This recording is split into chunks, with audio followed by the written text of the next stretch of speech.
What's going on, everyone? It's John Short, and welcome to the Racing Motocross Podcast presented by Throttle Burst. This week we have special guest Ryder Floyd. Henry Miller's not here this weekend. We're kind of co-hosting, but we're just here to talk about pretty much catch everyone up with the world of motocross and obviously highlight my friend here, Ryder, and just get into some cool stories. So, so Ryder, take it away. Tell us a little bit about yourself and your background. Well, thank you guys for having me. I'm glad to be on here with John Short. We go a ways back, and so I'm 24 years old. This is my first professional Supercross season. This is kind of feels weird to say it, but first professional Supercross season. And so you're like the new age John Dowd. You're coming in hot. Okay. No, we're coming in hot. Like it's first season, but I feel like I've got a little bit of experience, not necessarily, I guess, with the racing part, but I've spun a lot of laps and logged a lot of time with yourself and some other really good people I could look up to and role model and example off of. So this is kind of weird. It feels weird saying first Supercross season. But in a way, it almost doesn't feel like it. Well, instead of the junkyard dog, you're the Floyd dog. That's funny. I see a lot of cool things coming up. So we got a race in Dallas this weekend, actually. I'm pretty excited about. So I'll be racing the 450 class, right? I'll be racing 250 East. And,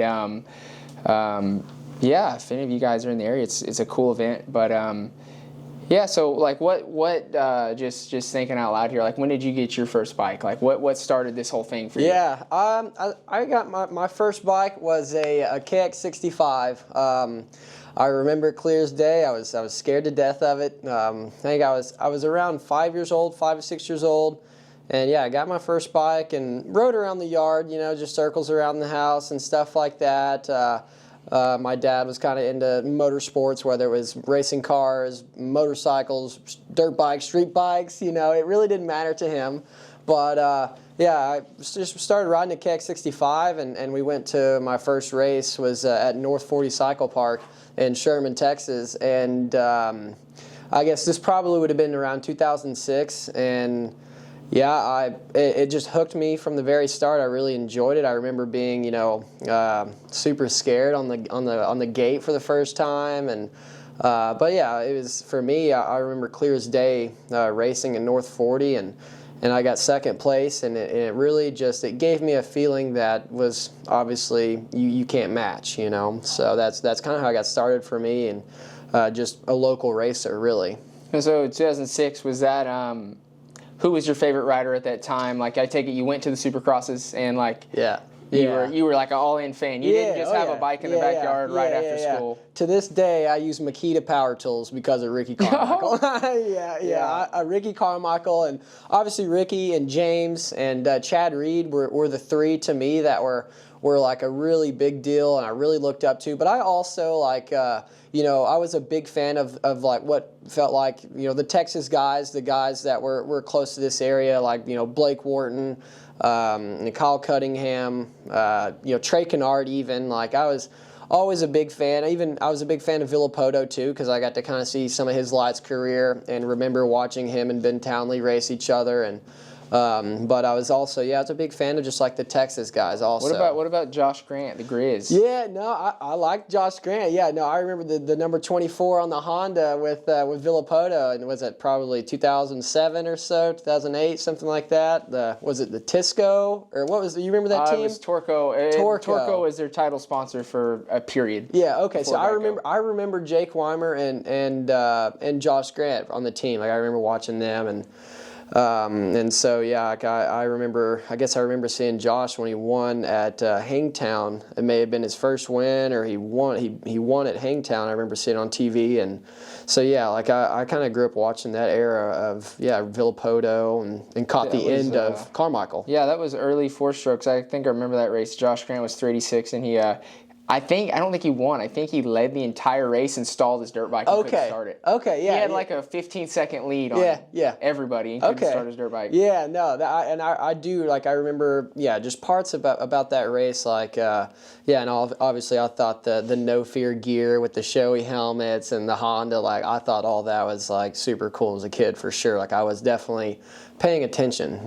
so. So what was your, like, your 2006, you start riding, whatever. You're looking through your motorsport catalog, What are you picking out? What gear are you going with? Oh, man. They didn't have Renin at that time. No, I know it's not an option.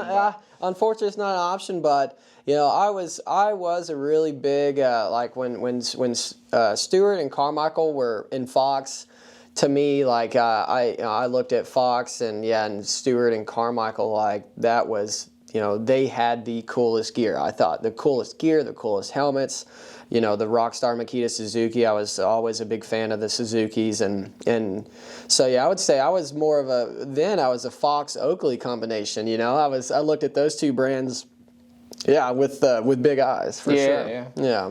Oh, that's cool. That's when I think RC, I always think of the Honda, though. Yeah, you think of the Honda? I like the Suzuki, but I like the Honda. I was just cut down. Yeah, the low bars. The most unique, style. But, I was always a big, I liked, obviously, Travis Pastrana was a big one growing up, but James Stewart was my guy, too, so. Yeah. No, I think the Honda it was just before, just before me, where I really wasn't quite paying attention, but obviously I've gone back and watched, a ton of, the old races and seeing the Honda with the, the low riders on the number 4, and so. Yeah, it's cool you say Pastrana. I almost kind of forgot about him because I really, what I remember about Pastrana was, him making that turn into kind of the freestyle world, the X Games stuff. Like, I really didn't remember much of him racing. And so, like, my memory of Pastrana wasn't necessarily racing. But who else stood out to you? A little before my time. So who else? You had Pastrana and the Honda Carmichael. I was a bandwagoner for a bit. I was like Jeremy McGrath. Yeah. And I didn't even know everybody who raced, but that was it. And then Pastrana, and then I would like, if he crashed or something, I'd like almost cry. But I can remember when Chad Reed and Kevin Windham raced for a title in 2004, and Reed ended up winning. But I remember going to Dallas Supercross, watching Kevin Windham race, and he got second. And I literally wouldn't talk to my mom and dad. I was like almost in tears. That's so awesome. I wanted Kevin Windham to win so bad. Yeah. I don't know why. I liked his style. He wore No Fear gear. Like, I was big into No Fear because of Travis, and I was like that whole. To me, that whole era stands out as like a pretty cool. I won't say fashion statement, but kind of like I really liked the elevation in motocross gear at that time. Yeah. No, that's really cool. I mean, the No Fear gear definitely stood out to me. Like, I remember seeing the Honda team, the Torco Honda team wearing it, and I never really wore any No Fear gear. Kip, my younger brother, wore some. I never wore any. And see, I remember the Pastrana era whenever he was Thor and Arai. So, like, there was a point in my riding time where I was like, I gotta have Thor gear, I didn't even know he wore Arai. Yeah, well, he was freestyling in a different part of his career at that point, for sure. Definitely. So, what kind of got you started? I know that you didn't start out racing motocross.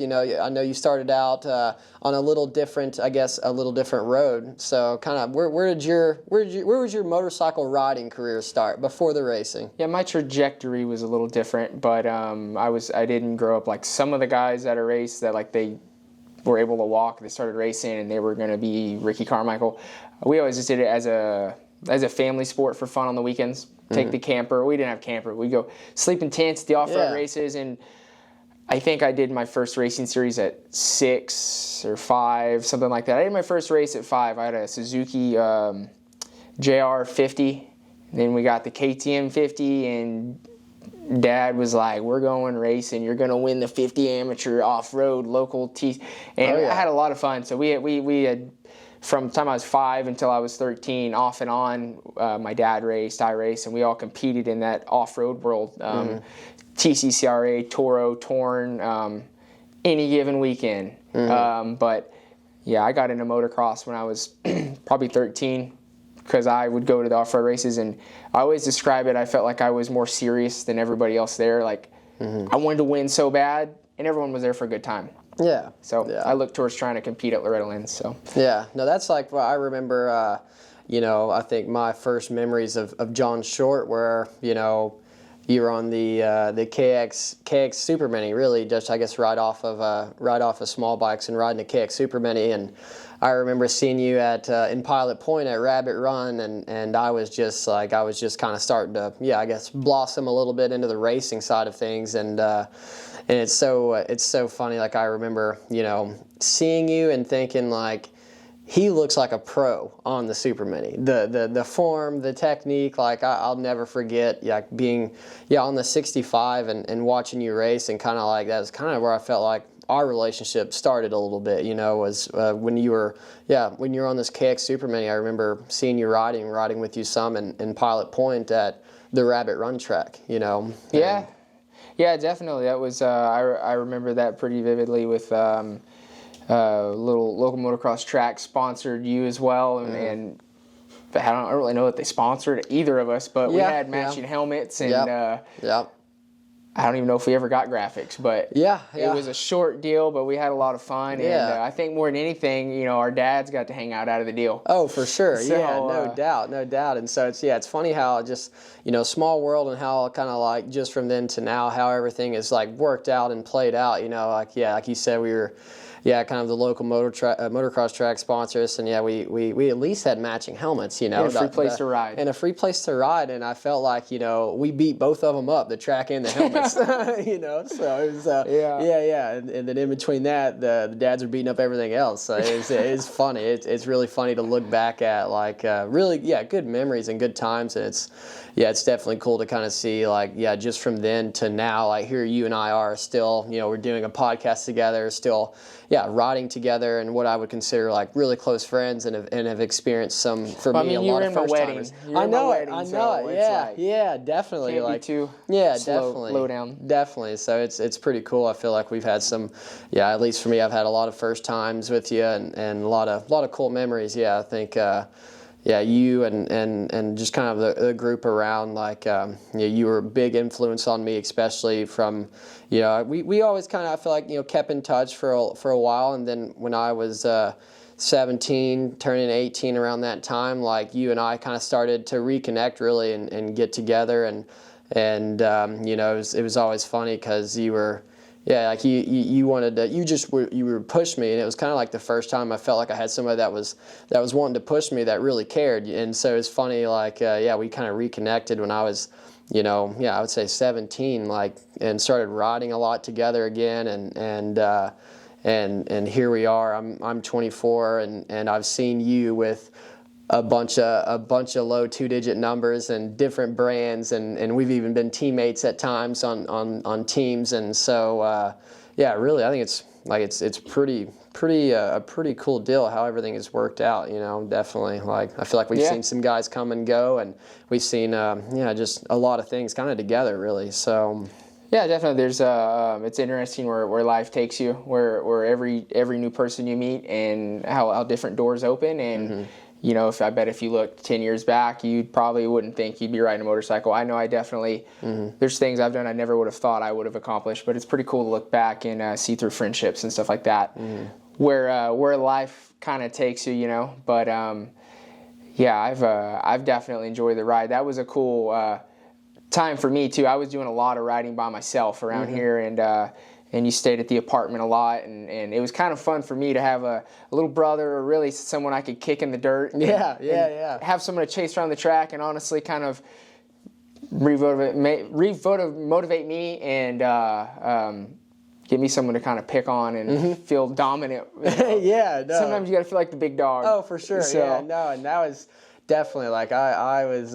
learning how to ride in the mud a little bit. Oh man, ride in the mud. I was like, I can't. I feel like there's been countless times where I was like, we're probably not going to ride today, and it's cold outside, it's raining. It's like, hey man, you let's go do some ovals. Let's go do some circles. Let's do some figure eights. And for me, it was always funny because, like, and you knew, like, you could push me, and I would listen. I was like, okay, if he's like, let's do this, like let's do it. What's it gonna hurt? Yeah. And so definitely like out at the short ranch, it's cold, it's raining. Nobody else is riding. Nobody else is outside, and there we are, doing whatever we could do. Whether it was a circle, a figure eight, an oval, like whatever we could do to be, feeling like we were, taking a step forward. Like even if it was the smallest thing, and like I remember that clear as day, and I feel like even to this day, like that still happens. Yeah, it does. There's I've always kind of had that mentality through people I've been around. I've obviously tried to share that with other guys and stuff, but like Bo Boynton always kind of taught me some work ethic at a young age, and riding with Blake Wharton a lot. That was their mentality. Like, oh, it's raining. Cool, we're not riding. What do you mean we're not riding? You race in the mud. You race in the cold. Yeah. Go ride in the. So it's cool. I could actually remember very vividly the very first day I got you to come out and ride. I would say I really had no intention past just looking for someone to ride that day, but you could say it was a trial run to join the program. Yeah. And we had that clay corner track, and there was standing water around the whole thing, and you were kind of like, and I started riding, and actually I think I told you to go ride, and you went out first. Yeah, break it in. Yeah, splash the puddles out. Yeah, and I was willing to listen too. Like that's the funny part is like, yeah, I was willing to listen. I was like, okay, well, if he's gonna do it, I guess let's do it. And it's definitely funny. Like, yeah, the doing from that, and even you talking about Bo. Like I remember seeing Bo when I was just a little kid and doing some training camps with Bo, at some of the local tracks, and then fast forward a few years, here we are meeting Bo at the gym, essentially almost every morning, and he's getting off work, and we're meeting him at the gym, and he's putting us through workouts, and he's hanging out. We're having a good time,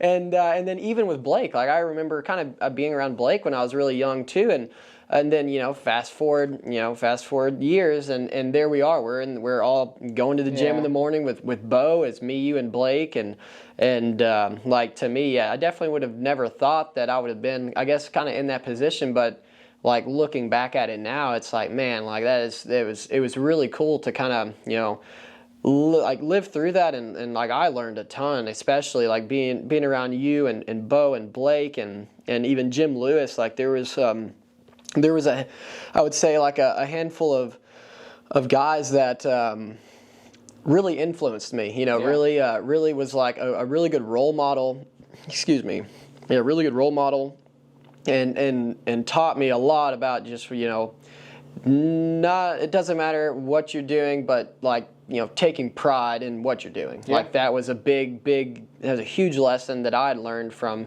riding in the mud and doing circles and ovals with you to you waiting at the end of a road bike with your hands up, like, where you been? Why did it take so long? Just taking pride in what you're doing, and like. Short interruption. I remember you started losing a lot of weight, getting kind of, I wouldn't say fit yet, but you were, in my eyes, you were getting fit. Yeah. And we'd start a road bike ride at 5:30 in the morning. And you'd draft off me, and I'd be like, as long as this guy is gonna just draft off me the whole time, but I can't get away. And then, but once I broke you, it was like, oh man, where'd he go? I was out of the draft. But honestly, I'd be like, I would be so frustrated for about 10 minutes, like. I just want to take this guy's soul. Yeah, that's it. Well, you were taking it. I mean, I was like, we would get up and it'd still be dark outside, and it's like, hey, it's time to go, and we would take off, and I'm just like, man, like, hey, my heart rate's pretty high, and we're 10 minutes in right now, and I would definitely try to hang on as long as I could, but it was something like, it was something that I'll never forget, like the waking up early with you, like there's nobody up, nobody around us, just us. We're out on our bicycles. It's dark outside, and I guess I would push you in a way I didn't even know it at the time, but for me, I'm just like, can I, hang on as long as I could? Like you were a good example for me, and so I knew, I was like, if I can just work on just being a little better and closing the gap, like that was something that I was always trying to do. And I'll never forget, one early morning we're out for a ride, and I think we were probably like 6 miles away from being back, and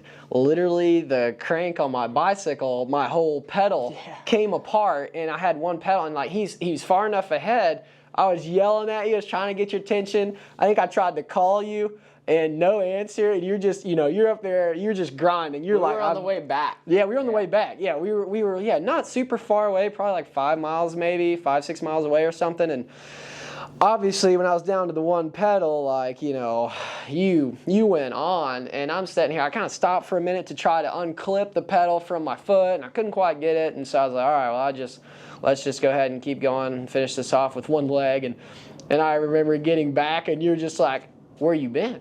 Like, what's going on? Like, I was like, I was pissed because I was like, what is this guy doing? Yeah. No, it was so funny because, like, I was, I didn't know you broke down. I broke down. We finished, and then I got back, and there was a core workout waiting on me. I was damn, here we go. We got some more. And so, that's funny. Now, I remember a lot of the mornings, to the gym with Bo, and then the bicycle rides, and I vividly remember being, at the track at Compound 77, and it's probably just you, maybe probably Kyle Cunningham, and I'm, a little out of shape and not feeling the greatest, and you're just like, how bad do you want it? Like, how bad do you want it? And it's like, and at the time it like comes off like you're kind of joking in a way, but it was like comes off as a joke, but it does. Serious.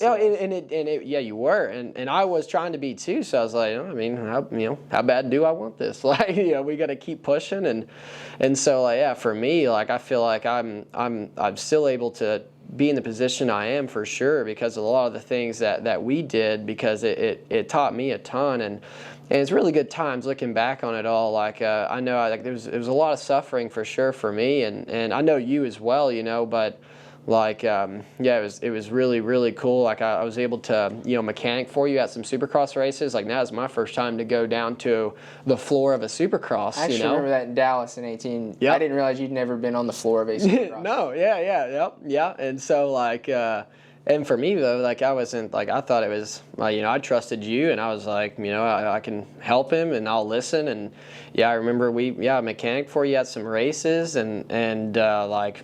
It was a lot of fun. Like, for me, it was all new, and I remember, I remember going to Indianapolis, and it was kind of a tough night. It was a tough day for you, but like, I was there with you. I remember we did some part swapping, some subframe changing from the ground, a couple from hitting the ground, but like, you stayed strong, and you raced all day, and I had to add 2 more endos. Yeah.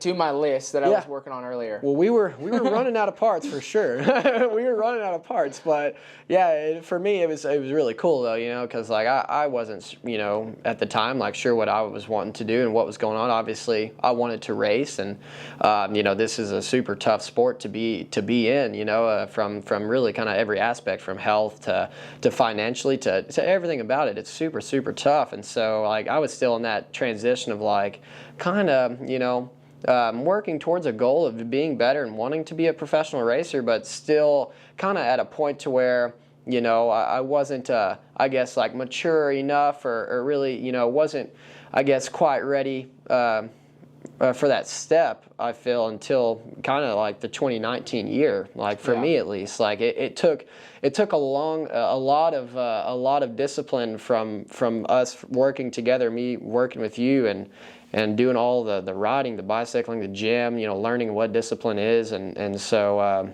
that was a lot of that sticks out in my mind when I think of like I still feel like there's a lot of good memories to be made on my motorcycle. But when I think of probably my favorite years racing, probably that into 2018-19 when you were kind of living at my house a lot. You weren't living there, but you were staying a lot and riding and training, and I had kind of someone to a tag-along buddy to push me, and pushing you. And then obviously, like, I grew up, I'm not too much younger than like Blake and Kyle Cunningham, but like I said, I got such a late start. I looked at those guys as here, and so it was really cool to really get to know Blake a lot. Definitely. Train with the guy, realize what a goofball he is. Yeah, definitely. But also absorb some of that knowledge, because I learned a lot from Blake and even Kyle Cunningham, and like some of the names you mentioned, Jim Lewis, like those are all guys that I value their opinion highly, and definitely good influences. And yeah, that was a fun time, I guess you could say. You Definitely. know, the whole gang was there, and but yeah, we had that 2019. I remember we had that trip to Florida was in the van, and that was kind of like a time where I was still. I mean, like I wasn't doing great, but I was really hungry to try and establish myself. And that I'm going to be here for years. Yeah. And I remember that year for you, and I remember that was for me. It's kind of the same thing. Just you were here racing and establishing yourself, and I was in Canada. It was like a back and forth thing. Yeah, like that was. No, that trip to Blake Baggett's, like I remember you were the one who you made all that happen, and I remember kind of being like starstruck, like no way, we're going. Believe it or not, I showed up to Blake's, and I think I'd sent, like we had talked 2 text messages back and forth, and so it was just as like, am I supposed to be here as you were? But I tried to act, you know, and it worked out well. It really did. Like that was a really, really cool trip. You and I went up there, and I remember that was a super gnarly practice track, you know, the elevation, all the stuff, everything about it. And Blake was a super cool guy.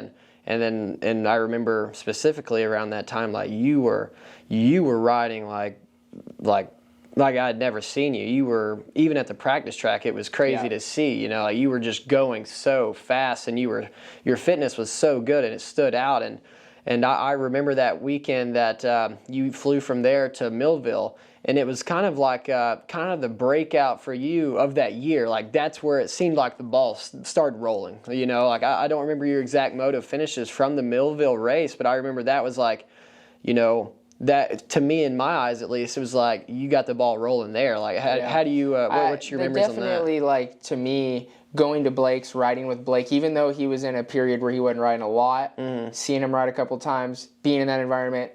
Definitely shifted that switch in my mind, and I remember going to Millville, and I ripped a start and was kind of like, I've never been up front, and 12 minutes in, Tomac passes me, and I go back to 5th, and I'm like, dang, these guys are such good riders, but they're really, I'm better than I think, you know, and so, I went 6'8" that day, and that was still the day of my best outdoor finish, but I was jamming inside and around the top 10 for the rest of the year, and it kind of sucks. I haven't really raced motocross since then, so in my mind, like, there's, definitely, I look to that as, like, some confidence here and there. Oh, and, for sure. Would love to get back out there with you guys this summer and do some racing and see if, you know, a little older now, see if I still got it. I know I got the motivation. Let's see if I still got the spunk in me, you know, because I think you might surprise yourself, you know. I remember that year for you because I was riding with you during the week all the time, and I wasn't racing here in the States. I was racing in Canada, but I remember that time for you because it was just, it seemed like every weekend, you know, like you've even showed me some of your, you know, some of the personal GoPro footage you have from the races, and you're coming around the first turn and you see one person, or maybe you see Eli Tomac or Eli and Bogle or something. Yeah, like it's like you know, like that to me was like watching that for you was absolutely, it was awesome. It was incredible to see, and it even gave me confidence. You know, I'm like, man, like I can keep up with this guy. Yeah, I'm like, man, John is out there like he's. You were just hammering, you know, like that was cool. That was a good era in 2019. A lot of cool people. Compound 77. I would say, you know, we had that was a pretty cool era. And we moved into 2020, and you brought your Canadian team down to Texas, and Jim Lewis was doing the engines, and we kind of had a full. I would say honestly, to this day, that's probably the most professionally built motorcycle.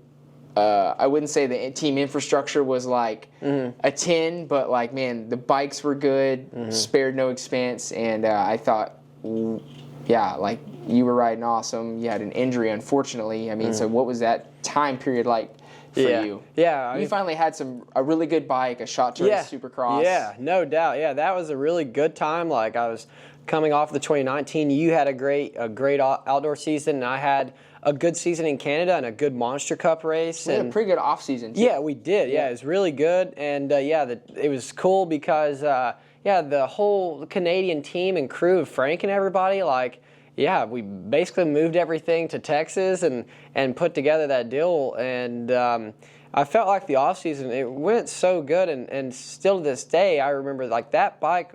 Jim did a great job on that bike. I would hands down, I would race that bike right now. Yeah, I would take it over anything I've ridden. Yeah, no, he did a really good job on the bike. Like the bike was really good, and we went into Tampa. It was going to be the first East Coast season, and you were coming off of a healthy outdoor season, and for me, I was coming off of a really like kind of an all-time high at Monster Cup. And you whole shot at Jet Lawrence. Yeah. I got my Supercross license there. I got 4th overall, led a little bit. Like for me, it was kind of a breakthrough. You know, like I kind of felt like I kind of got through the smoke, and at Tampa. I felt like we had a really good team with you, me and Chase Marquier, and qualifying. You were qualifying really good, and that was my first Supercross, and I think I was sitting somewhere around 20th to 22nd, and I ended up fracturing my ankle in a weird way. I landed a jump and just a funny spot on my foot, and my ankle popped and got real hot, and so kind of like it was a really weird deal. And so that kind of put a standstill on what I was doing because I just fractured my ankle. It was kind of a weird deal, and then you like it was me, you and Chase, and you had a pretty good night that night. Yeah, I remember watching the heat race because I tried to race the heat race. I was sitting on the gate and. Yeah, you were running 3rd on the same bike I was on. Yeah, PC bikes. Yeah, exactly. On the same motorcycle that I was on. So I was like, it brought some real confidence. And then, I got hurt and kind of basically had to sit out for a bit. And I went to Atlanta and watched you guys and cheered you guys on that year at the Mercedes-Benz Stadium. I remember that. And finally, I remember when I got off my ankle injury. It's hard to, it kind of sucks to talk about. It's hard to admit, but yeah, I mean, right after that injury, my first day to ride, it was with you at your house on the corner track. And it was like first or second day, and I remember sending Frank a picture of my motorcycle, like first day to ride again. And then I just had a really weird crash on the corner track on this little roller, and boom, collarbone, and needed surgery. And so like it was super hard for me to kind of wrap my head around it because it was really, I remember how difficult it was to call Frank, and call Jim and tell the guys hey, I know this is my first day to ride, but all the people who make the decisions. Yeah. It was, I remember for me, it was kind of a point for me. Like I was, it was big learning and growing up and stuff, but I remember it being, super difficult, just really hard to accept. And that put me out again. I went and had to go home and have a plate put in my collarbone, and so I kind of was set out again until the outdoor season, and then we weren't sure what that outdoor season was going to look like. We were for sure the Supercross was a guaranteed. Yeah, we had COVID going on. Yeah, COVID happened. Right. We had an awesome team, awesome support, and I had a full-time mechanic. I never had that, and COVID definitely took that program. Yep. And it was the worst time for that. I feel like that's kind of where the program ended. Oh yeah. Was COVID, and essentially. Definitely, that was. Yeah, it was tough. COVID right after Atlanta. COVID happened, and then from there it's kind of not sure what what the rest of the year was even going to look like. Whether it was.